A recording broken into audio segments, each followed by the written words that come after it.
Hey guys, welcome back. This is By the Book, and we are your married relationship coaches. Today, I don't know, I guess my husband is going to spring another surprise topic. On me about relationships, and we are going to get through it as best we can. Yeah, how about this one? Mhm. Every relationship has to go through this. Mm. Arguing. Healthy arguing versus unhealthy arguing. How about us talk about just for a little bit, Okay.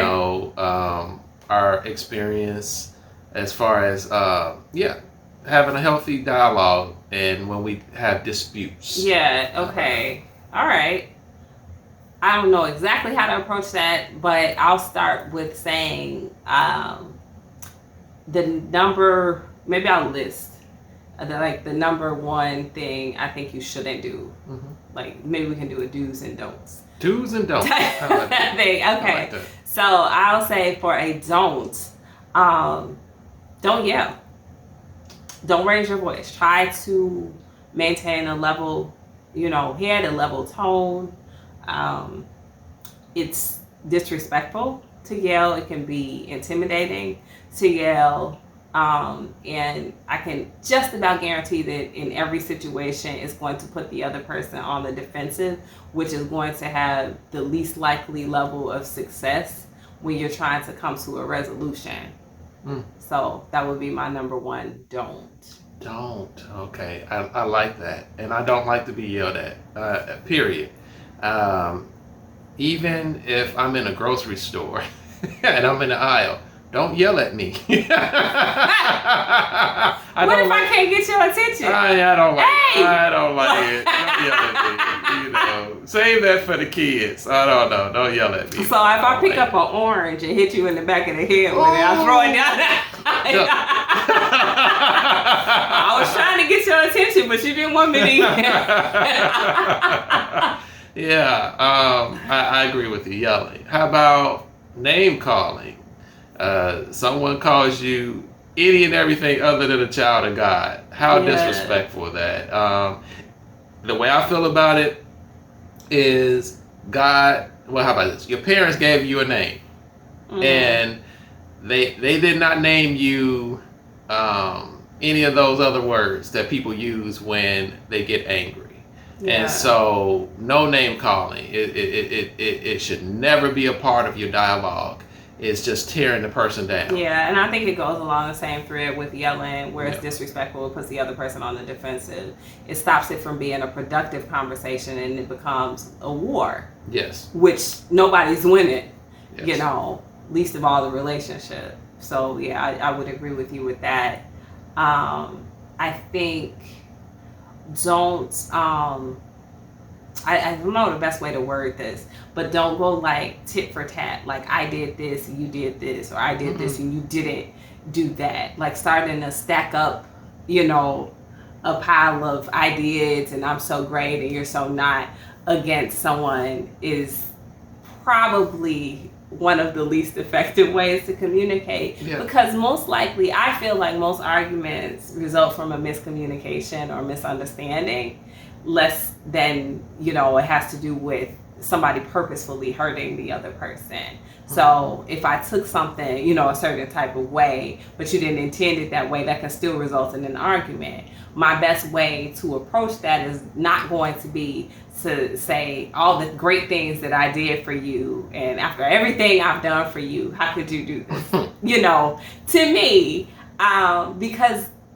assuredly you have a list of things that you feel like you've done. Now maybe I'm not receiving them as such, or I'm not appreciating them as such, but us starting to stack up our list against one another is counterproductive to get into the heart of the matter. Yeah, I totally agree. The next thing I have is listening.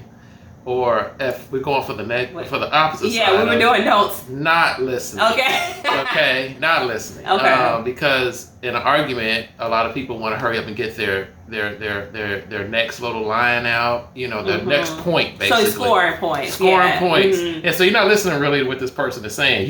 You're calculating. Okay, stop talking, so I can say my next point because I'm really going to get you with this next point. And so, yeah, not listening. Once when the argument has gotten to that point, what's the point of really having it? I mean, because it's just like you want to prove your point, the other person want to prove their point, and so you're talking at each other instead of to one another. So you might as well just end that, dare I say, conversation at that particular point and try to readdress it later. Yeah. Let's see, what else would I call a number one don't? Maybe don't label it as an argument, to kind of piggyback off of what you're saying, because I feel like arguments, they have such a negative connotation that if you're like, you know, man, we're arguing about such and such, it necessarily feels like it no longer becomes a conversation. It no longer becomes something where we're striving for a common goal. Yes. Arguments are something that you try to win. And so calling it an argument is probably not the best approach, or even mentally, you know, conceiving of it as an argument, even if you're not actively telling your person we're in an argument, you know, just seeing it as a fight, as an argument, as a battle is problematic to begin with. Yeah, I think. You know, you just took what I was about to say. Trying to win. I mean, ultimately in a relationship, if someone wins, that means that someone lost. And what we don't understand is that when someone loses in a relationship, the relationship loses. There are no winners unless you both win. And so when you're coming at each other and you're trying to prove your point, you're trying to get this person to lose ultimately so you can win, you lost already. Yeah. Yeah, so I definitely agree with you. You took my point, but that's fine. So I don't know if that was 5 or 6 or what. But I got one more. Okay. Tone. You know, watch your tone. Sometimes you can say, don't say harsh words, but your tone is relaying a total different message. And then finally, I would say this. The Bible says that the power of life and death is in the tongue. And so you could either speak life into your relationship or you can speak death. And so it's your choice. The husband, it's your choice. You can speak life into your relationship or you can speak death. Wife, it's your choice. Which one? You want to speak life? You can do so. And so my prayer, my wife's prayer, is that you all speak life into your relationships. Yeah. So my last don't is threats. Like, I mean to say, if you don't fix this behavior, I'm going to leave, or I'm going to cheat, or, you know, this will be the end of our relationship as you know it. Like all of these absolutes, and like take it to the absolute extreme of threats to try to get the person to conform, you know, because they're afraid. People don't operate well under fear. You know, they're either going to kind of shrink and succumb to that, but not be the person that they need to be, or it's going to push them so far away that you guys will be like polar opposites. So I think, you know, the threat in order to manipulate behavior is always a big no-no for me. I agree. And then if you make a threat, you have to back it up. You do. And that is, wow, that's another reason I definitely don't operate that way, just in life, because if I say I'm going to do it, I'm going to do it. So I got to be very careful what I speak out of my mouth, because now I've sealed the deal for myself. You know, if, you know, you do something and I'd be like, you know what? I'm never watching TV with you again. No, we can't even watch TV no more. Like, you know, so I mean that's tough, but you have to be careful about that, because one, if you make empty threats, then that's a whole different problem. And if you make threats that you stand by, then and you're so rigid in it, that's a different problem. None of them are good. So, all right, do we want to try to do some do's really quickly? We don't want to make this video too long. If we do some do's, we're not going to break them down that much. Okay. Do you? You go ahead. You want to say? Oh, you want me to start? Mm-hmm. I say do take a moment if you need it. Sometimes you're not the person who can immediately address an issue, and you're going to speak in anger, or you're going to be overly emotional or something like that. And if it takes you in order to avoid all of those don'ts that we just said, to take a moment, walk away, communicate to your partner, look, I need a minute for this. We can talk about this. We'll talk about it later. Do that. But to me, that's a big do. Know yourself and know if you need to take that moment. A do.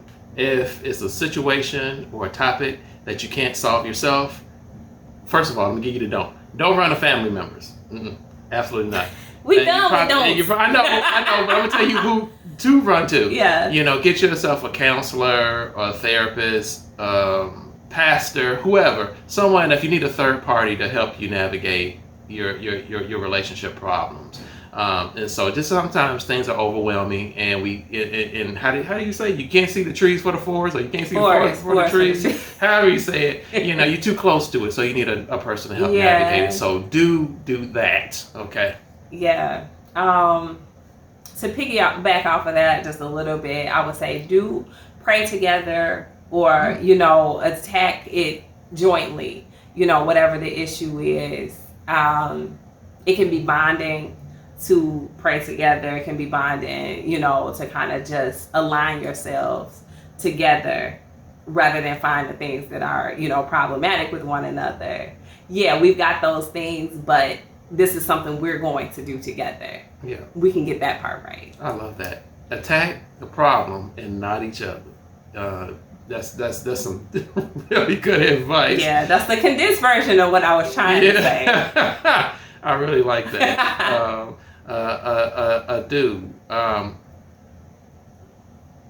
Reinforce whatever the positive is in your relationship. It's not necessarily saying that whatever is wrong is going to go away, but once you once you're in it, you don't want your spouse feeling like that's all you see is the negative, or that's all you see is the downside, or whatever. Let them know that, hey, you know what? I disagree with you on this, but I still love you. I still choose you, or whatever the case may be. So filter some positive in there some kind of way. Yeah, that's important. This will be my last do, because this is getting too long. Yeah. Do follow through and keep your promises. So if you've said to your spouse, or whomever you're in a relationship with, that you're going to change behavior, or you're going to make more time for them, or you're going to whatever it is that you've agreed to in a previous discussion or conversation, disagreement, do those things. Don't just give it lip service so that the conversation or the argument can end. Follow through with those things. Don't promise things that you can't keep. Be very intentional with that, because if you start making promises that you don't keep, then it devalues your word. Now your spouse has a whole new problem with you because you're not even honest. Good. So, all right. Anything else from you? I am good. I think that's good on our do's and don'ts. All right, guys. Thanks for sticking with us as we kind of, how do we say it? Winged this? Yeah, Winged it? What did we do? We winged it. We winged it. We wang it. Whatever. We were winging this whole little episode. So we hope you enjoyed it. Hope you can get something out of it. Please comment. If you've got some more do's and some more don'ts. We certainly didn't list them all, because it would have taken us about 45 minutes.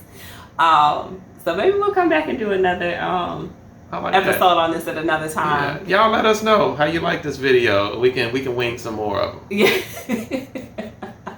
I like that tense. All right, guys. Like, share, subscribe, and we'll see you next time. Bye.